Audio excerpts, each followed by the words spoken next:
Dear students, welcome to Navdeep search physics class. अपने Rajasthan board की physics का चैप्टर नंबर 14 कर रहे थे और उसमें अपने दो टॉपिक्स पिछली वीडियो जो प्रीवियस वीडियो थी उसमें डिस्कस कर लिए थे। एक तो था डाल्टन का एटॉमिक मॉडल और दूसरा था आपका थॉमसन का एटॉमिक मॉडल। ठीक है, तो एटॉमिक फिजिक्स चैप्टर का नाम है। अब आज जो अपने करने जा रहे हैं वो बहुत ही एक इम्पोर्टेंट टॉपिक है और इसको अपने के बोल देंगे रदरफोर्ड मॉडल ऑफ एटम। यानी रदरफोर्ड एक साइंटिस्ट थे, इन्होंने क्या किया था कि अपना एक एटॉमिक मॉडल दिया था और इसको जो इन्होंने एक्सपेरिमेंट किया, जिस एक्सपेरिमेंट के बेसिस पे ये मॉडल दिया था उसको अल्फा रे स्कैटरिंग एक्सपेरिमेंट बोल देते हैं। ठीक है, अब देखो था क्या एक्सपेरिमेंट या सब कुछ वो अपने इसमें डिस्कस करते हैं कि in 1911 on the suggestion of Rutherford his two associates H Geiger and E Marsden performed experiment on the scattering of alpha particle. यानी अल्फा पार्टिकल की स्कैटरिंग का रदरफोर्ड के यानी रदरफोर्ड ने उनको गाइडेंस दी, जो उनके दो हेल्पर थे। इन तीनों ने मिलकर, एक एच गीगर था और दूसरा ई मार्सडेन, इन्होंने एक एक्सपेरिमेंट परफॉर्म किया जिसको अपने scattering of alpha particles experiment बोल देते हैं। ठीक है, तो अब देखो स्कैटरिंग का मतलब क्या होता है? फैलना, यानी कि किसी चीज़ से टकरा के फैलना। तो यानी कि इन्होंने जो फैलाया वो किस चीज़ को फैलाया था? अल्फा पार्टिकल्स जो इन्होंने यूज किए थे। अब अल्फा पार्टिकल्स होते क्या हैं? वैसे तो फर्स्ट चैप्टर में आपने थोड़ा सा पढ़ा था, लेकिन फिर भी अपने देखते हैं कि अल्फा पार्टिकल्स होते क्या हैं। कि alpha particle is a helium nucleus 2He4। Alpha particle क्या होता है कि एक हीलियम का न्यूक्लियस होता है whose mass is about 4 times of proton and charge is +2e। यानी कि जिसका मास क्या होता है? प्रोटॉन का 4 टाइम्स होता है और दूसरा इसका क्या है कि जो चार्ज होता है वो प्रोटॉन का डबल होता है और पॉजिटिव चार्ज इस पर होता है। ठीक है, कि एक पार्टिकल होता है, हीलियम का न्यूक्लियस होता है, मेनली हीलियम ही होता है। तो हीलियम न्यूक्लियस जिसका क्या है कि मास 4 टाइम्स है प्रोटॉन का और जो इस पे चार्ज है वो 2 टाइम्स है इलेक्ट्रॉन के या प्रोटॉन के चार्ज के। ठीक है, अब नेक्स्ट है कि अब अल्फा पार्टिकल, अब देखो एक्सपेरिमेंट इसका स्टार्ट हो रहा है यहाँ से कि इन्होंने क्या कुछ किया एक्सपेरिमेंट में। तो अब देखो पहले आपको थोड़ा सा डायग्राम से मैं बता देता हूँ एक्सपेरिमेंट के बारे में भी, इनका एक्सपेरिमेंट था क्या। तो डायग्राम समझते हैं अपने, पहले जो डायग्राम था देखो, ये इनका एक्सपेरिमेंटल सेटअप था। इसमें क्या था कि इन्होंने एक लेड का बॉक्स लिया और उस लेड के बॉक्स में एक बिस्मिथ का क्या होता है, जो एटॉमिक नंबर है वो 83 होता है। ठीक है ना, जो पीरियोडिक टेबल में इसका एटॉमिक नंबर है वो 83 होता है। तो इन्होंने बिस्मिथ का न्यूक्लियस लिया या बिस्मिथ एलिमेंट लिया। अब बिस्मिथ की खासियत क्या होती है कि ये एक रेडियो एक्टिव एलिमेंट होता है। ठीक है ना, रेडियो एक्टिव एलिमेंट क्या होते हैं कि अगर आपने क्या करें पीरियोडिक टेबल में 80 या 90 तक जिनके एटॉमिक नंबर है उस पे जाएं, 80 या 90 वाले एलिमेंट हैं या इससे अबव जो एटॉमिक नंबर वाले एलिमेंट हैं, तो इनको अपने हैवी एलिमेंट बोल देते हैं। ठीक है, हैवी न्यूक्लियस वाले एलिमेंट बोल देते हैं। तो अब ये वाले जितने भी एलिमेंट होते हैं ये क्या होते हैं? अनस्टेबल होते हैं। वैसे तो इसके बारे में डिटेल आपके 15 चैप्टर में आएगी, थोड़ा सा आपको इंट्रोडक्शन बता देता हूँ कि ये वाले जो हैवी न्यूक्लियस हैं या हैवी वेट होता है जिनका एलिमेंट्स का, वो क्या होते हैं कि अनस्टेबल होते हैं और स्टेबल होने के लिए क्या करते हैं, ये लोअर न्यूक्लियस में चेंज हो जाते हैं या लोअर जिनका एटॉमिक नंबर होता है उस एलिमेंट्स में ये चेंज हो जाते हैं। मतलब यहाँ पे आके एलिमेंट ही दूसरे एलिमेंट में चेंज होने लग जाते हैं। ये जो इंसिडेंट होती है इसको अपने रेडियो एक्टिविटी बोल देते हैं। ठीक है ना, इसको क्या बोलेंगे? रेडियो एक्टिविटी बोलेंगे। और इस प्रोसेस में होता क्या है कि जो अनस्टेबल एलिमेंट होता है वो रेडिएशन की फॉर्म में एनर्जी को इमिट करता है, रेडिएशंस निकलती है उसमें, और उसमें कई पार्टिकल भी निकलते हैं और वो पार्टिकल क्या होते हैं? अल्फा पार्टिकल बोल देते हैं। अल्फा बीटा गामा रेज ये सारा कुछ होता है उसमें। ठीक है, तो अब देखो इन्होंने क्या किया, अपना तो मेन पर्पस यही है कि इसने क्या किया, एक बिस्मिथ का न्यूक्लियस लिया। बिस्मिथ न्यूक्लियस की खासियत होती है कि ये अल्फा पार्टिकल का सोर्स होता है, मतलब इससे अल्फा पार्टिकल निकलते हैं।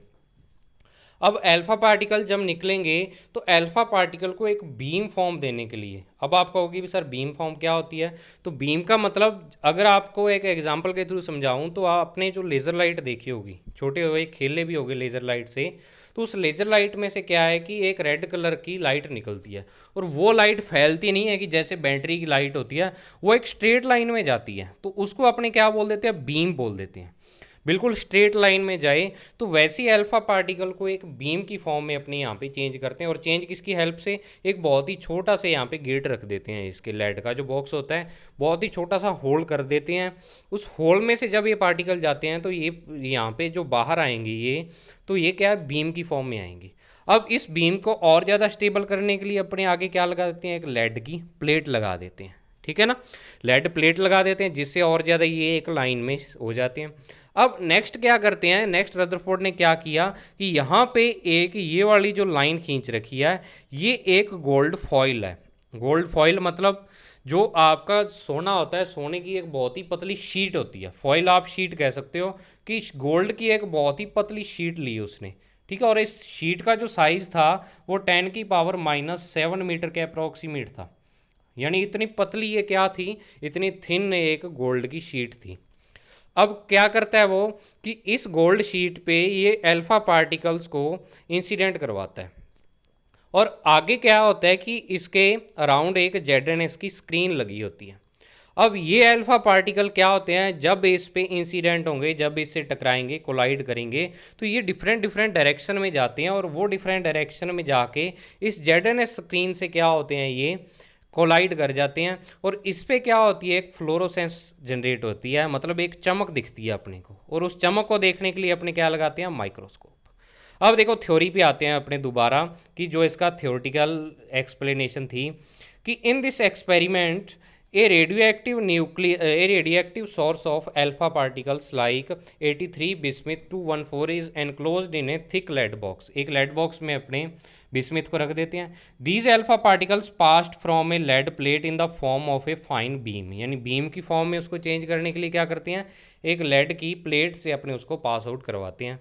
A gold foil of thickness 10⁻⁻7 metre is placed in the path of beam. इस बीम के पाथ में अपने क्या कर देते हैं, 10⁻⁻7 मीटर थिकनेस की एक शीट रख देते हैं गोल्ड की। फॉइल का मतलब यहाँ पे शीट।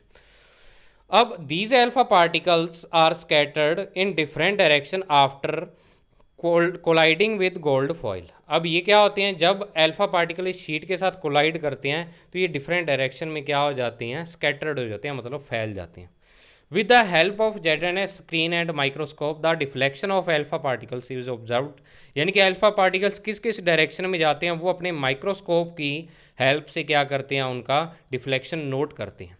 और ZNS स्क्रीन इसमें क्या यूज आती है, ZNS स्क्रीन यानी जिंक सल्फाइड स्क्रीन, कि जिंक सल्फाइड से जब ये अल्फा पार्टिकल कोलाइड करेंगे तो यहाँ पे क्या होगी, एक लाइट बनेगी, ठीक है ना, एक पॉइंट बनेगा, अपने को लाइट दिखेगी यहाँ पे। तो उससे पता लग जाता है भी अब ये वाला पार्टिकल यहाँ से कोलाइड हो गया है इस ZNS स्क्रीन से। तो अपना जो जब भी कोई पार्टिकल इस ZNS स्क्रीन पे आके उससे कोलाइड करेगा तो वहाँ पे एक लाइट जनरेट होगी और उससे अपने को पता लग जाएगा भी इस साइड कितने पार्टिकल है, इस साइड कितने पार्टिकल है। The whole apparatus in is enclosed in a evacuate chamber, यानी कि एक वैक्यूम वाले चैम्बर में इसको अपने सारे एपरेटस को क्या कर देते हैं, प्लेस कर देते हैं, ठीक है। इसका आपको एक और डायग्राम मैं दिखा देता हूँ, फिर अपने इसके बारे में डिस्कस करते हैं रिजल्ट इसके क्या थे, क्या उसने यानी कि इससे डिस्कवरी की। तो पहले इसका एक थोड़ा सा और इसको अच्छे तरीके से समझने के लिए आपको एक डायग्राम दिखाता हूँ इसका एक्सपेरिमेंट का। अब देखो इसमें क्या था, ये इसका 3D डायग्राम है।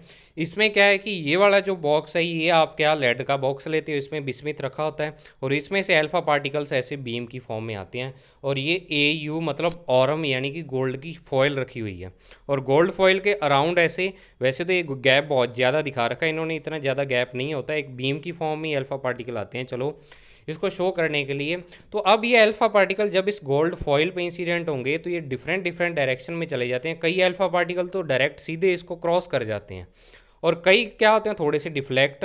तो जब ये वाला क्या है आपका ZNS की शीट है, ठीक है ना, इस ZNS शीट से जब ये कोलाइड करेंगे तो ये देखो यहाँ से लाइट निकलती है ऐसे।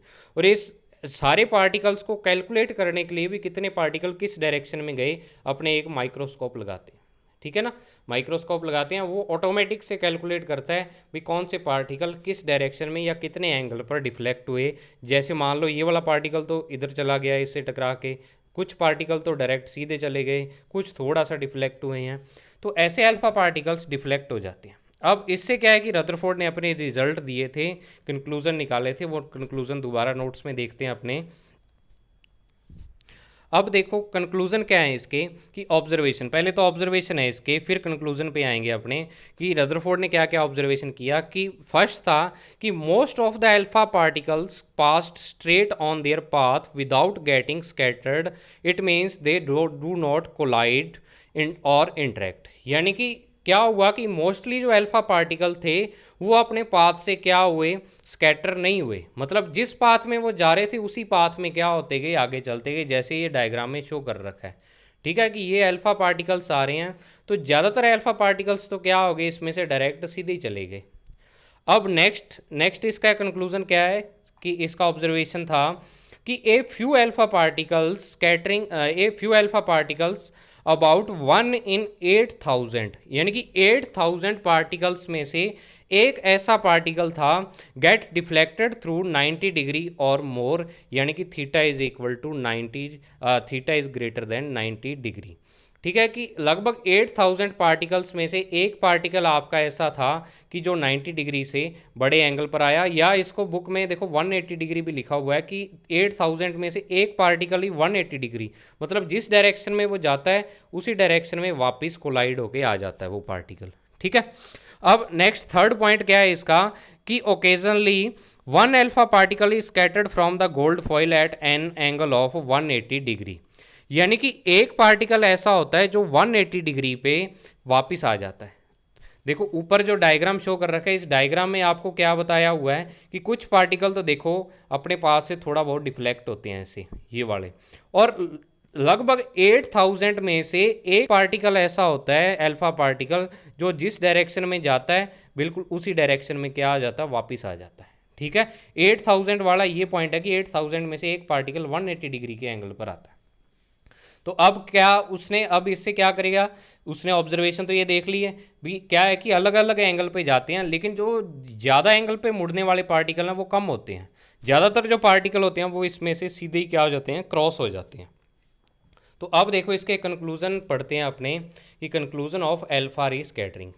तो देखो पहला कंक्लूजन इसमें क्या है कि most of alpha particle Passage the gold foil, so it is clear that most of part of atom is hollow.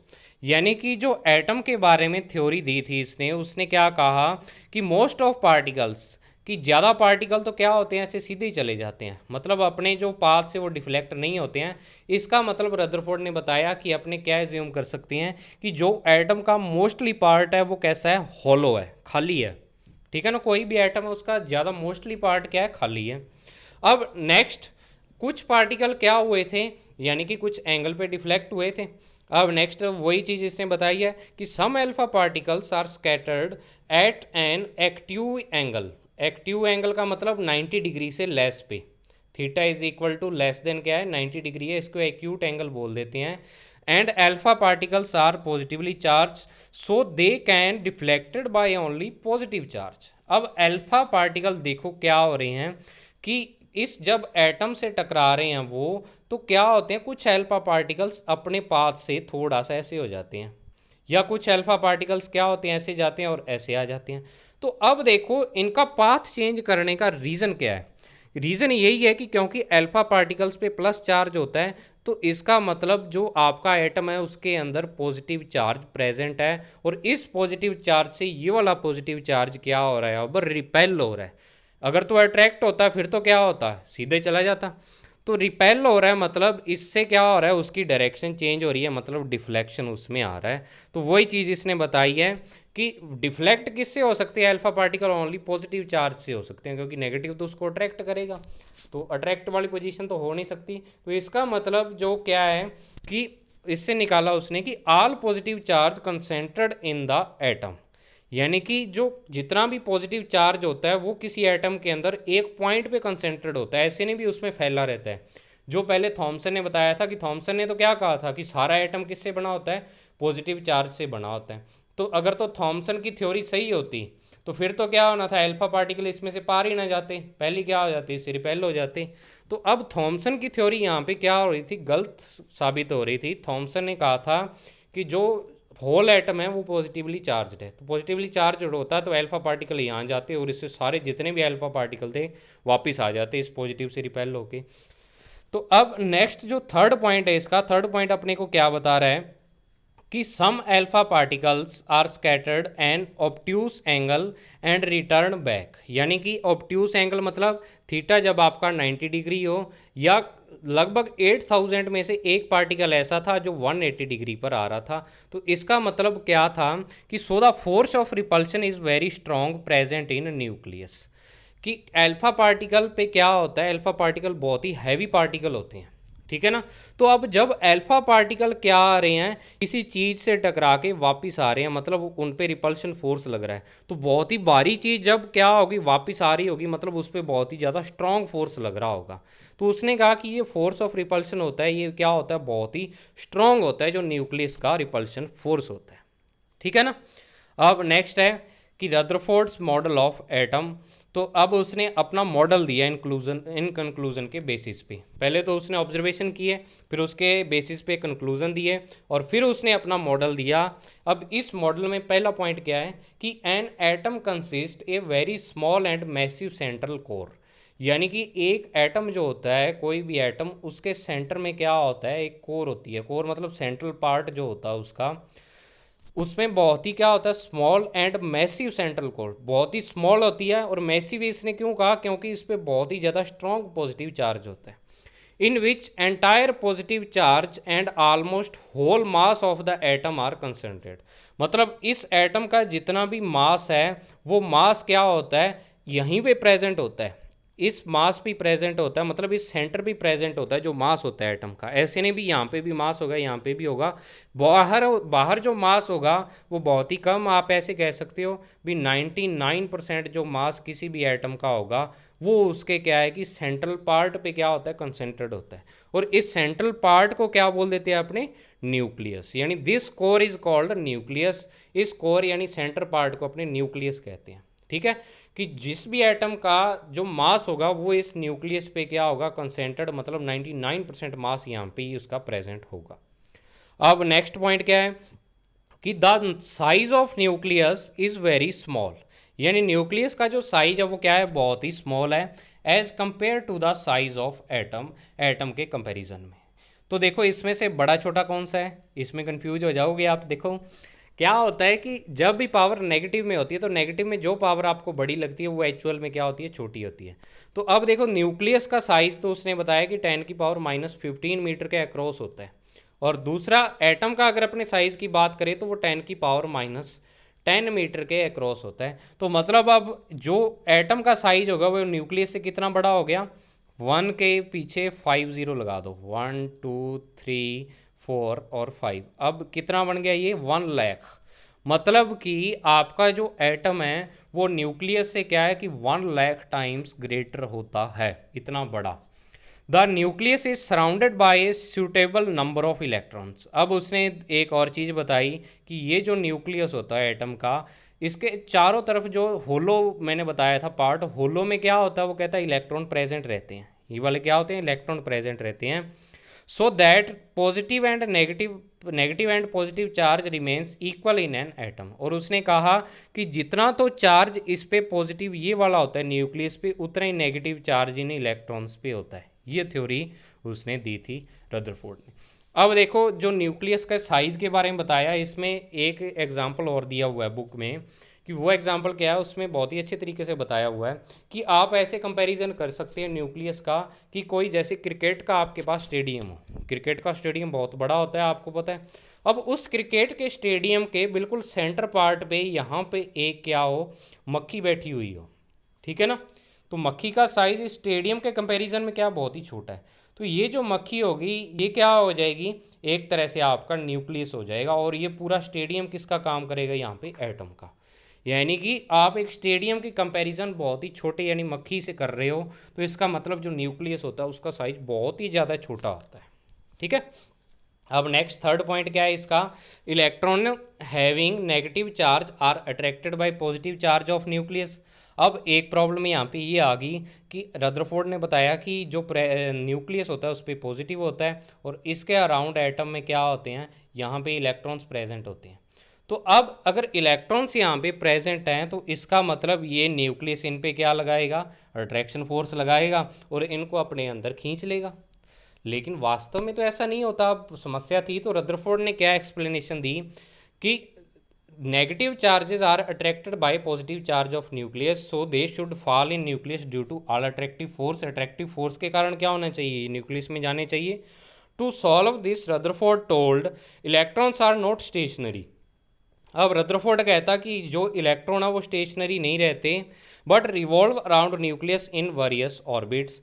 अब क्या होता है कि जो इलेक्ट्रॉन होते हैं वो न्यूक्लियस के अराउंड क्या करते हैं, मूव करते रहते हैं, ठीक है। और मूव भी कैसे करते हैं, अपने अपने पाथ में मूव करते रहते हैं electron. The necessary centripetal force is provided by the electrostatic attractive force. मतलब इनको जो नेसेसरी, आपको पता है कि कोई भी चीज़ रिवॉल्व या रोटेशनल सर्कुलर मोशन कब करती है, जब सेंट्रीपिटल फोर्स उस पर वर्क कर रहा हो। तो सेंट्रीपिटल फोर्स जब उस पर वर्क करता है तभी वो रिवॉल्व करते हैं। तो अब उसने कहा कि न्यूक्लियस का जो अट्रैक्शन फोर्स है वो यहाँ पे किसका काम कर रहा है, सेंट्रीपिटल फोर्स का। तो इलेक्ट्रॉन्स क्या होते रहते हैं, इसके अराउंड जो आपका न्यूक्लियस के है इसके अराउंड क्या होते हैं, मूव करते रहते हैं सर्कुलर पाथ में, ठीक है ना। ऑर्बिट की थ्योरी उसने नहीं दी थी, आप ऑर्बिट इसमें से काट लेना, सॉरी इसके लिए कि ऑर्बिट इसने नहीं बताया था, ऑर्बिट बोर ने बताया था। ऑर्बिट नहीं, वेरियस पाथ्स बोल सकते हो आप, ठीक है ना।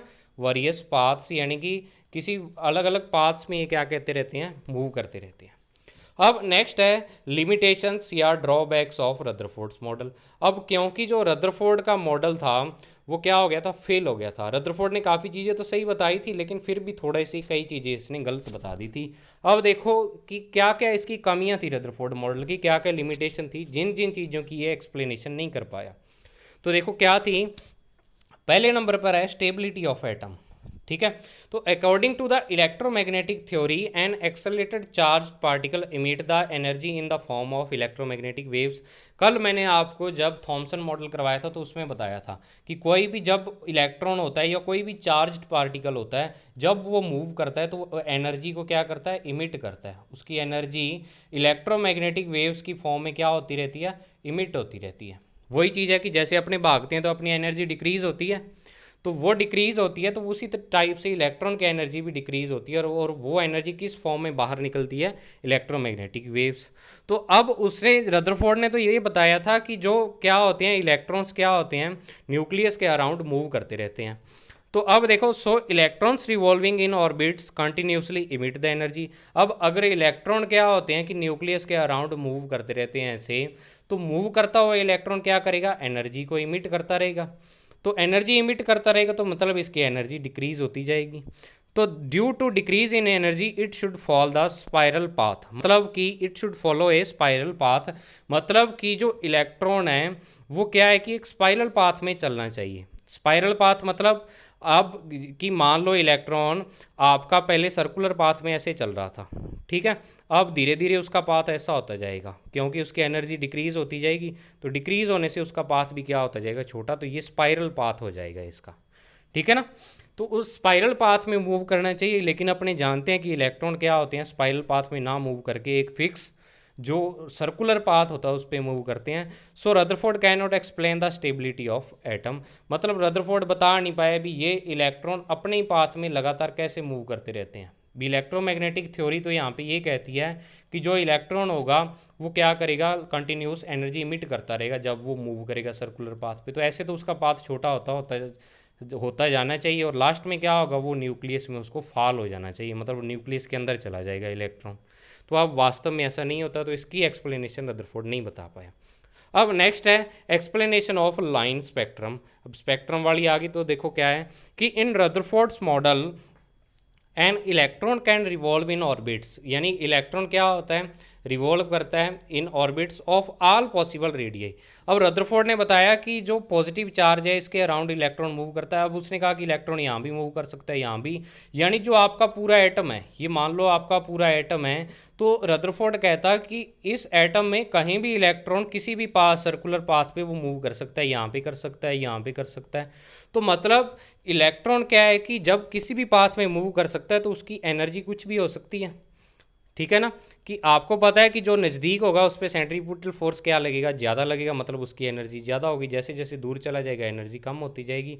तो अब रदरफोर्ड ने कहा कि किसी भी पाथ में मूव करेगा वो, लेकिन वास्तव में ऐसा नहीं होता। इलेक्ट्रॉन एक फिक्स पाथ पे मूव करता है, उस फिक्स पाथ को अपने क्या बोल देते हैं, ऑर्बिट बोल देते हैं। लेकिन रदरफोर्ड कहता कि इलेक्ट्रॉन जिस मर्जी पाथ पे मूव करे, इससे कोई लेना देना नहीं होता। तो अब अकॉर्डिंग टू रदरफोर्ड तो क्या होना चाहिए, जब इसका स्पेक्ट्रम अपने बनाएंगे तो वो कंटिन्यू स्पेक्ट्रम होना चाहिए। मतलब इसकी जो इलेक्ट्रॉन की एनर्जी है वो आपको ऐसे मिलनी चाहिए भी, ये क्या है, कंटिन्यूस है, यानी यहाँ भी ये एनर्जी सारी क्या है, इलेक्ट्रॉन की एनर्जी पॉसिबल हो सकती है। इस टाइप से ग्राफ आएगा, मतलब ऐसा एरिया सारा ग्राफ क्या करेगा, कवर करेगा। लेकिन वास्तव में क्या होता है कि इलेक्ट्रॉन की एनर्जी कंटिन्यूस ना होके थोड़ी थोड़ी होती है, मतलब ऐसे डिस्ट्रीब्यूट की हुई होती है, कहीं पे एनर्जी ज़्यादा, कहीं पे एनर्जी कम। तो इस टाइप से अलग अलग ऑर्बिट की अलग अलग एनर्जी होती है। तो इस चीज़ को रदरफोर्ड नहीं बताया पाया। रदरफोर्ड कहता है कि इलेक्ट्रॉन जिस पाथ पे जाए उसी पाथ पे क्या कर सकता है, मूव कर सकता है। तो आपको तो इतनी बात याद रखनी है कि जो स्पेक्ट्रम होगा वो कंटिन्यूस बताया था रदरफोर्ड के मॉडल के अकॉर्डिंग तो।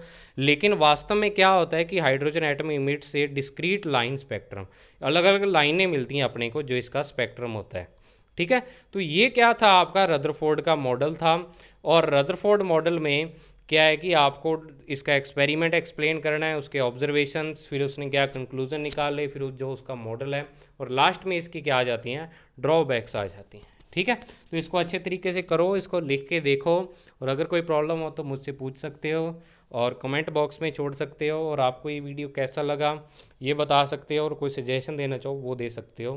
तो इसको, अगर आपको ये वीडियो अच्छी लगे तो इसको आगे से आगे आप ज़रूर शेयर करें। Thank you, have a nice day.